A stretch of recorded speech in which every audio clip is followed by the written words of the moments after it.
আমি মাদ্রাসা থেকে ফারেক তখন হয়েছিলাম হাফেজ হওয়ার পরে।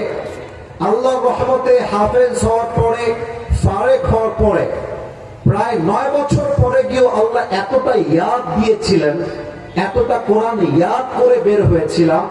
9 বছর পরে আল্লাহর কসম করে বলছি, মিডিয়া আমার সামনে, আমার বাবা এই ওয়াজ শুনবে, প্রিন্সিপাল ওয়াজ শুনবে, ওস্তাদরা ওয়াজ শুনবে, আমার ছাত্র ভাইয়েরাও, আমার সেই সময়ের ছাত্ররা আমার ওয়াজ শুনবে। আমি 8 থেকে 9 বছর পরে গিয়েও এই কোরআনটা সূরা ফাতিহা থেকে নিয়ে শুরু করে সূরা নাস পর্যন্ত কোন প্রকার একটা লোকমা ছাড়া 1 বছরে শুনিয়েছিলাম, আলহামদুলিল্লাহ। এখন অনেকে বলবেন, হুজুর আপনি কি শো অফ করলেন? না না না না, ওয়াল্লাহি শো অফ করা উদ্দেশ্য নয়।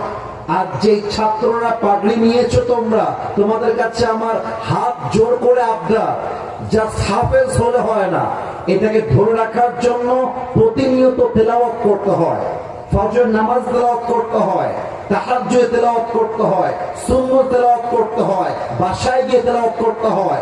বেশিরভাগ হাফেজ হওয়ার পরেও জাহান্নামে যাবে, জাস্ট বিকজ তারা কোরআনের তেলাওয়াতটা ধরে রাখে নাই, ইয়াদটা ধরে রাখে নাই। এই জন্য এই চুয়াডাঙ্গার জমিনে প্রত্যেকটা হাফেজকে এবং আপকামিং যারা হাফেজ হবে নসিহত করে গেলাম, অনুরোধ করে গেলাম, তুমি জাস্ট একজন হাফেজ হবা না, তুমি হবা যুগশ্রেষ্ঠ একজন আলেমে দ্বীন, ঠিক কিনা বলে?